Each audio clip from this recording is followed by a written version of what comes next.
Hello, students. Initially, I will congratulate all of you having entered in BSc third year class. In this corona pandemic, I think all of you are safe at your home. Now it is become obligatory to take the online classes. That's why this is my effort to reach you and give my lectures through this video. I am going to teach you the paper electrodynamics, which is the 302 code number paper of BSc third year. And this paper consists of 4 chapters, and out of this 4 chapter, electrostatic is the first chapter. I will provide the syllabus of this paper through mail and after completion of this video. So the first chapter of this electrodynamics is electrostatics. So what is electrostatics? Electrostatic is a branch of physics which deals with the property of static charges.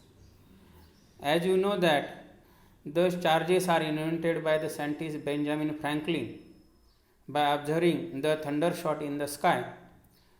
And you also in everyday life, you come across the experience of this electrostatics. When you have rubbed the plastic comb in your hair, and this plastic comb is brought near the pieces of paper, you will observe that these pieces of papers are attracted by this comb. What is the reason behind it? Why this paper of pieces are attracted by this comb? The reason behind it is that when there is a friction between your dried hair and plastic comb, there is a development of charges on that comb, and these charges are responsible for attracting this paper of pieces. It means by friction process, the charges are developed on the surface, and if the charges are not moving, these charges are stationary, the properties of that static charges, non-moving charges, come under the branch of physics that is called as electrostatics. And what are the properties of the static charges? What is the interaction of these charges with the materials are studied in the branch of physics that is called as electrodynamics. So let us see what is the electrostatics. So electrostatics is the study of property of static charges. How static charges are of 3 types: positive charge, negative charge, and neutral charge. How charges are produced? What is the strength of that attraction produced by that charges depends. That we will see later on. But static charges means that charges which are deposited on bad conductor. They remain stationary only on bad conductor. If these charges are deposited on the insulator, on conductor, they will be conducted, and that different study that is called as a current electricity. So the property of non-moving charges is called as electrostatics. So you come across the one experience when you rubbed a hair, your comb, plastic comb in the hair, and if this comb is brought near the pieces of paper, then these small pieces of paper are attracted by the comb. This phenomenon is called as electrostatics. So what the forces responsible for it are nothing but the electric forces. So forces are of 3 types, inverse: gravitational forces, then electric forces, and electromagnetic forces. Which are the strongest forces? The electromagnetic forces are strong forces, gravitational forces are the strong forces, and another forces are weak forces. Such gravitational force and electrostatic force, if I compared with this between them, then you will observe that the electrostatic forces are of very strong forces. We will turn our attention to the electric force, which is a force between the object and with the charge, just as the gravitational force, the force between the object and masses. Gravitational force is a force between the sun and any planetary bodies. The gravitational force is force between earth and the moon. But the forces between the charges, such as positive charge and negative charge, these forces are called as electric forces. So what is electrostatics? Electrostatics is a branch of physics which deals with this property of static charges. And when these static charges brought near to each other, they apply the force of attraction or repulsion depending on their nature. If we bring two positive charges together, then there is force of repulsion. If we bring two negative charges together, then there is force of repulsion. But if I bring positive and negative charges together, then there is a strong force of attraction. So electric charges are of two types, positive charge and negative charge, and combination of these two is called as a neutral charge. An object with an excess of electron is negatively charged. Suppose any atom, suppose if I take a chlorine atom and a sodium atom, if sodium atom has attracted one electron, it has one extra electron, it becomes negatively charged, and the atom which loses the electron becomes positively charged. Now suppose you know that the atom is electrically neutral, means in atom total number of positive charges and total number of negative charges are same, and that means atom as a whole electrically neutral. But if I withdraw one electron from the atom, then it becomes positively charged. Why? Because the total number of charges in the nucleus is more and total number of electrons in the atoms are less, because we have removed one electron which is present in the outermost shell. That's why that atoms becomes positively charged, and such a positively charged atom is called as an ion, and this is the positive ion. And in similar way, if I had deposited one extra electron on the atoms, the number of electrons in that atoms is more than the number of positive charges in the nucleus, and then this atom becomes negatively charged. But in atom, when it is electrically neutral, the total number of protons in the nucleus and total number of electrons revolving around it are the same. That's why atom as a whole is electrically neutral. We know that there is a strong force of attraction between the positive and negative charges, and there is a force of repulsion between the like charges. We can take some example, one example of sodium chloride. In sodium the chloride molecule, there are one sodium atom and one chlorine atom. So in the sodium atom it has one affinity of electron and one excess of electron, means there are 11 electrons are present in the sodium, and in first orbit there are 2, and in second orbit 8, 10, and one extra electron is present in the outermost shell, while chlorine has 7 electron in outermost shell.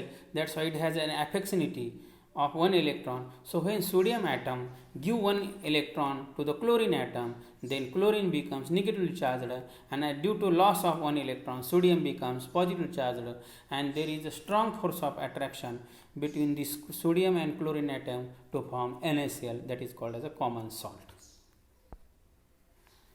Elementary charges means basic charges of every matter is a proton and electron and neutron. Neutron is present in the nucleus, and in the nucleus there are protons and neutrons, and negatively charged electrons are revolving around the nucleus. There is a strong electrostatic force of attraction between this negatively charged electron and positively charged nucleus.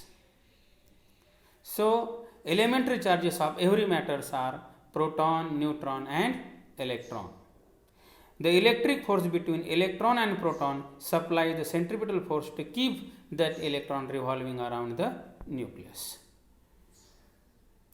The charge carried by the proton and electron are equal in size, and mass of proton is about 2000 times mass of electron, means proton is heavier than the electron. Now, how we can calculate or how we can measure the charges? So there is one unit of the charge that is called as a coulomb. That unit is invented by the scientist Coulomb, that's why it is called as a coulombs. So what is 1 coulomb? As we measure, suppose we have to measure the liquid, then we take the unit as a liter or liter. Or when we have to measure the weight, we take the unit as a gram or kilogram. In the same way, to measure the charges, what is the quantity of charges? Then its measurement of charges depends on the unit that is called as a coulomb. So what is 1 coulomb charge? The 1 coulomb charge is equal to 2.64 in 10 raised to 18 electrons. Means when we have take the collection of 6.28 in 10 raised to 18 electrons together, it will constitute 1 coulomb. As we know, the charge cannot be created nor be destroyed. As a law of conservation of charges, the charge cannot be created nor be destroyed. Only charge can transfer from one atom to another atom, from one surface to the another surface. Means whenever there is a creation of charges, suppose one charge electron is transferred from one atom to another atom, then automatically positive charge is created on the previous atom. The electron which is loosed by the atom becomes positive charge, and the electron which is attracted by the atom becomes negative charge. Means both are coexist. Whenever there is a positive charge, there must be a negative charge. Electric charge moves from one place to another place. In case the net creation or destruction of electric charge has never been observed, means charge cannot be created and not be destroyed. In solid, only electron can move. In liquid, gases and plasma, both positive and negative ions are free to move. What are the conductors and what are the insulators? Conductors are those materials which have these charges are present, free charges are present, and insulator is that material in which such protons or electrons or positive ions are not present, means they have no free charges. Such a material is called as an insulator. There is another one kind of material that is called as semiconductor, which show the dual nature. Means depending on the temperature, when temperature is very low, the semiconductor material shows the bad conductivity property, means it does not have free charges contained in it. But when temperature increased, the number of charges, free charges inside the material increases and it becomes a good conductor. So that's why at low temperature it is a bad conductor, and when temperature increases, such material becomes a good conductor. Such materials are called as semiconductors. The examples of semiconductor materials are silicon, germanium, etc. And these semiconductor materials are very, very important in transistor and computer chips and ICs, because for production of flip-flops or memories or transistors or diodes, the semiconductor materials are play a vital role. There is a third, again one type of conductor that is called a superconductor, which loses its total resistivity when they are cooled below the transition temperature. So they have no electrical resistivity, but they should be cooled very low temperature to the very low temperature. Such materials are called as a superconductor. So creating an electric charge, how we can create the electric charge? We know that suppose when we have rubbed the plastic comb in our dried hair, then there is a development of charges on the comb. In the same way, the charges can be produced by friction, by induction, by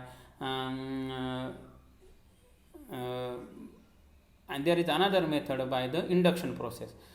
When you create electric charge by rubbing your feet on carpet, you can create the electric charge. When you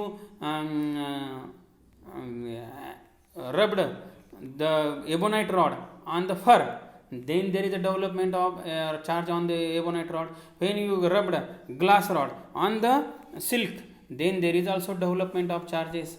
So the charges developed by rubbing ebonite rod on silk and by rubbing glass rod on the fur, the charges developed on ebonite rod and glass rod are of different nature. So by friction process we can create the charges. When we rub the glass rod on the fur, then the charges from the fur are deposited on the glass rod. Means charges are coming. Automatically fur becomes positive charge and rod becomes oppositely charged. Suppose our glass rod becomes positive charge, then fur will be the negative charge. And if fur has a positive charge, then glass rod should have negative charges. The charges by friction. One neutral material has more affinity of electron than the another neutral material, and it will attract the electron from the another. One metal becomes negatively charged and another becomes positively charged. Charging by contact. When charged object is brought near the contact with the another neutral object, then the charges get transferred from the charged material to the neutral material, and the charge will be repelled to each other. The neutral object will gain the charge of same sign, but charge as that of charged. Means if I take the charged ebonite glass rod, and if I brought this charged glass rod near the another neutral glass rod, then charges get transferred from this glass rod to the neutral glass rod, and the nature of the charges developed on the both glass rods are of same nature. So electric forces depends on the force of attraction or repulsion depends on the magnitude of charge. I have already told you that the force of repulsion between the positive charges and negative charges, and force of attraction between the positive and negative charges. But on which factor that charges force of attraction depends, that charges force of attraction depends on the magnitude of charge and distance between the two charges. So the force of attraction between the two charges is directly proportional to the product of masses or product of magnitude of charges, and inversely proportional to the square of distance between the two charges. Means when two charges are closer to each other, there is strong force of attraction, and when they are away from each other, then there is a force of attraction will be, or repulsion will be weak. In another way, the magnitude of force of attraction or repulsion between the two charges depends on the magnitude of charge. Means the force of, if I take two charges, one is a 2 coulomb charge positive and another is a 2 coulomb negative charge. When they are placed 1 meter away, then there will be the force of attraction between them. And if I calculate the force of attraction between the two charges when they are placed 4 meter away, then you will observe that it get definitely decreased. Means if I change does not change the magnitude, and if distance is increased, the force of attraction or repulsion decreases, and if I bring them closer, then the force of attraction increases or repulsion increases. So this is called as a Coulomb's law. So Coulomb's law states that the force of attraction between the two charges can be written as, you will see here, 1 minute.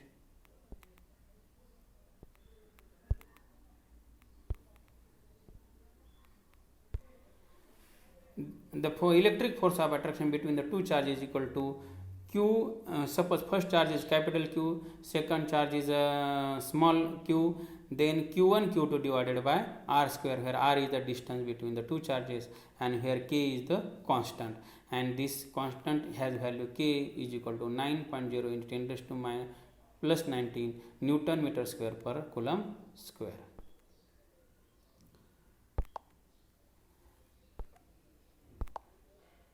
the charging by induction means if I take a glass rod, it is rubbed on the fur, it acquires positive or may say negative charge.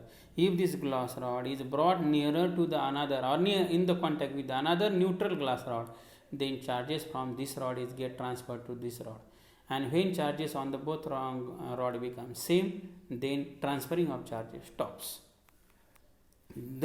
In this way, this another neutral glass rod becomes electrically charged, and this process is called as a charging by induction.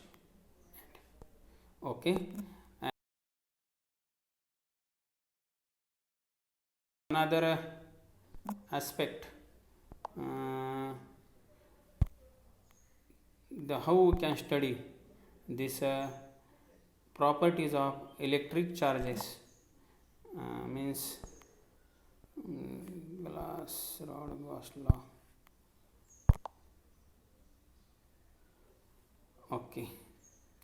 So to study the qualitatively and quantitatively the nature of this electric field, means field of attraction produced by the static charge, Michael Faraday gave one concept that is called as electric lines of force. So what is electric lines of force? As the name suggests, it is not a line, but it is a direction of force of action. Suppose there is a one positive charge and nearby distance there is another negative charge, there will be the force of attraction between them. But on which factor this force of attraction or repulsion depends? The qualitative study of this force, that is called as a electric field, is done by the scientist Michael Faraday. So Michael Faraday has introduced one concept that is called as a electric lines of force. So what is electric lines of force? It is the direction along which the force of attraction or repulsion applied by the static charge on the nearby unit positive test charge. Unit positive test charge means 1 coulomb charge, and it is used for the testing. That's why it is called as a unit positive test charge. Suppose there is a one surface, and on this surface I have deposited 10 coulomb charge, and this charge produces around itself a field of attraction. That means in that field, whenever a positive charge or negative charge comes, that will be attracted or repelled by that charge. So this attraction field produced by the static charge is called as a electric field, and if I bring any positive or negative charge in that electric field, force of attraction or repulsion applied by that charge is on it. So how quantitatively or qualitatively we can study the nature of this electric field, on which factor that force of attraction or repulsion depends. So to study this qualitatively nature of this electric field, Faraday introduced one concept, and that is called as electric lines of force. So what is electric lines of force? If I bring a unit positive charge and put in that electric field, then the static charge will apply the force of attraction or repulsion on it, and that direction along which the static charge apply the force of attraction on that unit positive test charge is called as electric lines of force. And what are the properties of line of force? What is the concept of lines of force? That we have studied in 12th standard. So these electric lines of force start from positive charge and on negative charge. When electric field is strong, these electric lines of force are crowded. When electric field is weak, the electric lines of forces are weak, and these electric lines of force can pass through the insulator, they cannot pass through the conductor. All these are the properties of lines of force. These lines of force, when enter in the given surface perpendicularly, then that is called as electric field intensity. Means what is electric field intensity? Suppose there is a one positive charge placed on this surface, suppose this 10 coulomb charge on this surface, and from this surface these are the electric lines of forces are coming out tangentially in all direction. And when the electric lines of force coming out tangentially in all direction, and if I placed in any charge near in this electric field, then these electric lines of force will pass normally through it, and that electric lines of force passing normally through the given unit area is called as the electric intensity. That means if I take a unit area, suppose 1 centimeter square area, if I place it in this electric field region, then count total number of lines of force passing normally through that area, then that is called as electric intensity at that point. And what is electric flux? Total number of electric lines of force passing normally through the given area is called as a electric flux.